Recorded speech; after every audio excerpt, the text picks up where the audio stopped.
Bienvenidos a Marcados por la Unción. Recuerda, no olvides suscribirte a nuestro canal. Bienvenidos, amados del Señor. Nos adentramos en la vida de un hombre que ardió con tal intensidad que la chispa de su corazón incendiaron una generación entera. Hablamos de Stephen Hill, el evangelista del avivamiento de Brownsville, contexto y vida temprana. Stephen nació el 17 de enero de 1954 en Ankara, Turquía, hijo de un familiar militar estadounidense.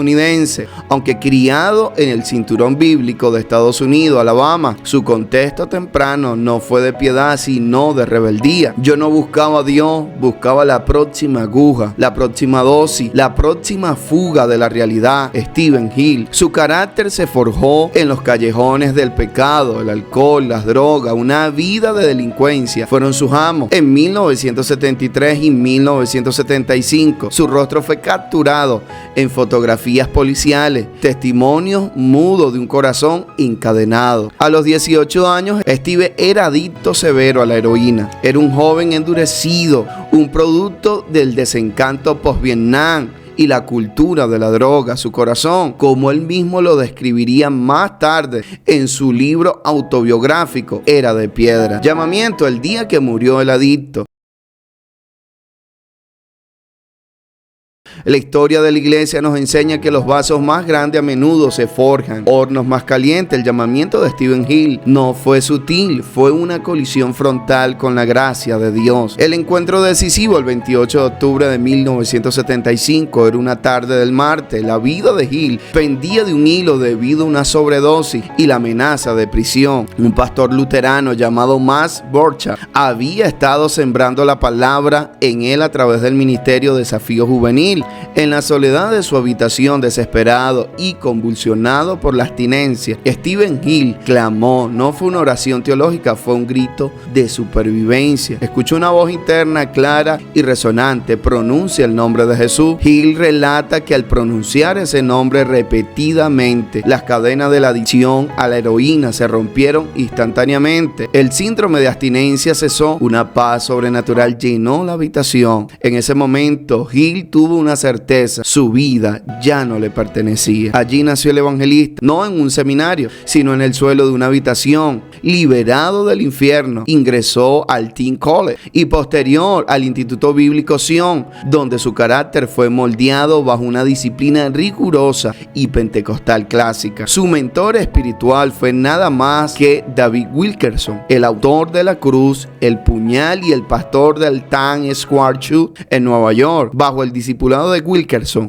un hombre que entendía la redención en las calles más duras, Hill afiló su pasión por las almas perdidas y por un avivamiento auténtico y poderoso. Ministerio: los años siguientes los dedicó al trabajo misionero, a plantar iglesias, a dirigir campañas de evangelismo, alimentando un fuego interno por un derramamiento del Espíritu que transformara naciones enteras. Argentina, año 80, este fue su campo de entrenamiento fundamentalmente. Trabajó junto al legendario evangelista Carlos Anacondia. Allí aprendió la guerra espiritual agresiva, la liberación de demonios y la predicación de confrontación. Vio cómo el evangelio podía sacudir naciones. Construyó iglesias, orfanatos, operando en un avivamiento genuino sudamericano. Incidente en Londres, enero de 1995. La iglesia Holy Trinity Branto en Londres. Desanimado y seco espiritualmente, Hill buscó al pastor Sandy Millar. Millar simplemente puso sus manos sobre él y Hill cayó bajo el poder de Dios y permaneció en el suelo por horas. Hill testificó que Dios reavivó su llamado esa noche. Señor, dame lo que le diste a él, oró. El momento definitivo en su ministerio, el 18 de junio de 1995, Pensacola, Florida. Stephen Hill fue invitado a predicar como evangelista, invitado en Brownsville, Asambleas de Dios, pastoreada por John Kilpatrick, durante el fin de semana del Día del Padre. Tras un sermón basado en el Salmo 77:11, titulado Él está aquí, durante el tiempo del altar, algo sobrenatural ocurrió. Al hacer el llamado al altar, un viento impetuoso pareció entrar a la iglesia. 1000 personas pasaron al frente. El servicio no terminó ese día, duró 5 años. Hill describiría luego una poderosa unción del Espíritu Santo Santo cayendo sobre el lugar. El pastor Kilpatrick relató haber sentido una fuerza como de un río poderoso que le volteó los tobillos,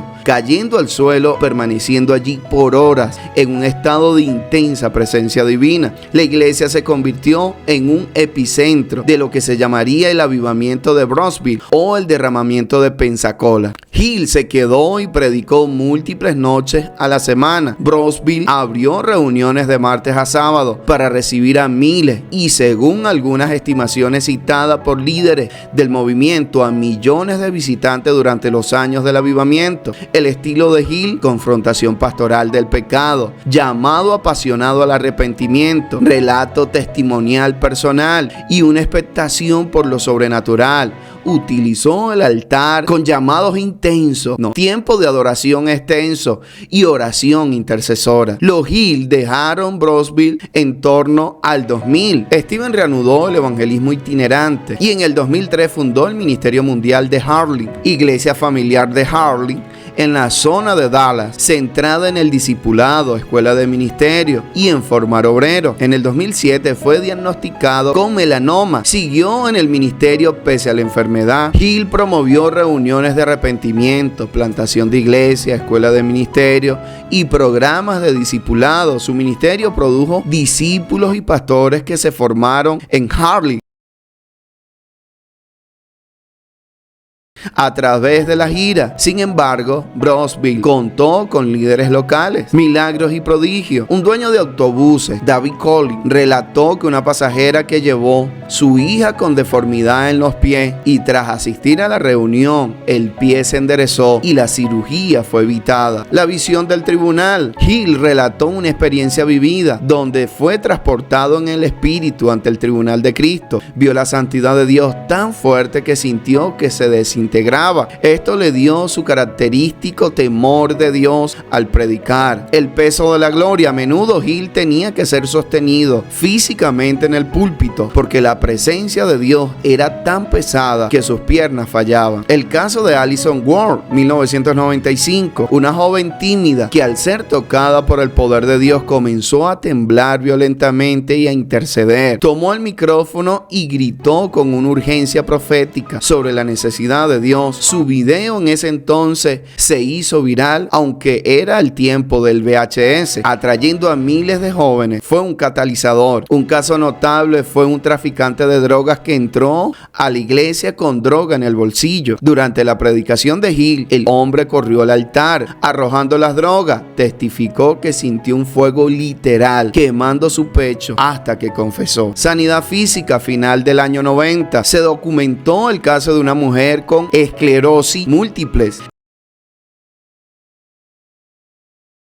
que tras la oración de Hill, quien a menudo oraba violentamente sacudiendo la enfermedad, se levantó y caminó alrededor de la iglesia. Un hombre mayor testificó haber recuperado la vista durante un servicio de viernes por la noche, confirmando que una luz blanca tocó sus ojos mientras Hill oraba desde la plataforma. El milagro de los elementos. En varias ocasiones Hill y otros líderes testificaron sobre una nube visible que descendía sobre la parte superior de la iglesia, visible incluso para los no creyentes presentes. Transformaciones masivas. El testimonio central fue la conversión masiva, matrimonios restaurados, adictos liberados y vidas cambiadas por un mensaje claro del evangelio. Fue el sello del reporte. Se difundió ampliamente la historia de que oficiales de policía llevaron a 3 hombres arrestados por narcóticos a un servicio en Brownsville. En lugar de la cárcel, ellos se convirtieron en el altar. Stephen Hill declaró desde el púlpito que congresistas de Washington D.C. estaban asistiendo al avivamiento, lloraron bajo el poder de Dios y que esto era una señal de que el fuego se estaba extendiendo a los pasillos del poder. Los promotores del avivamiento afirmaron que la tasa de criminalidad en Pensacola había bajado significativamente como resultado directo del mover espiritual. Fracasos y controversias. Una década después del inicio, el avivamiento había menguado drásticamente. La asistencia a la iglesia de Brownsville cayó de decenas de miles a unos pocos cientos.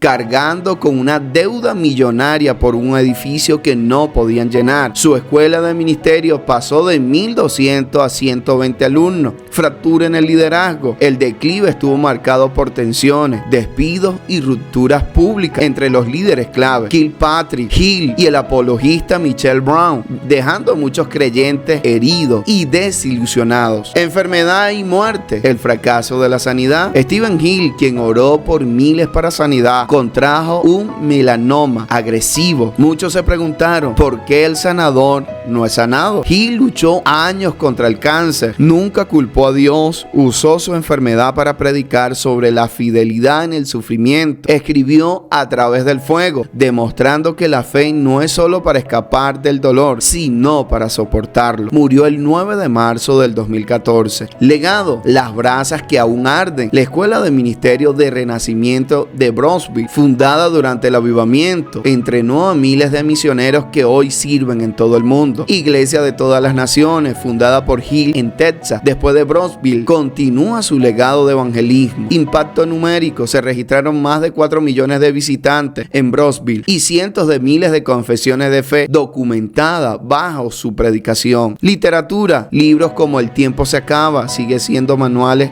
de urgencia evangelística. Movimiento: reintrodujo el concepto de arrepentimiento radical en la iglesia carismática moderna, que se había vuelto demasiado centrada en la prosperidad. Conclusión: amados, al cerrar este capítulo sobre Stephen Hill, no estamos llamados a idolatrar al hombre, sino a imitar su hambre por Dios. ¿Qué aprendemos hoy? La santidad no es negociable. Hill nos enseñó que no puede haber avivamiento sin arrepentimiento profundo. La urgencia del tiempo: vivió como si Cristo volviera esa misma noche. ¿Vivimos nosotros así? Dios usa vasos rotos, de un adicto a la heroína a un general de la fe. No hay nadie demasiado lejos para la gracia de Dios. Dios te bendiga.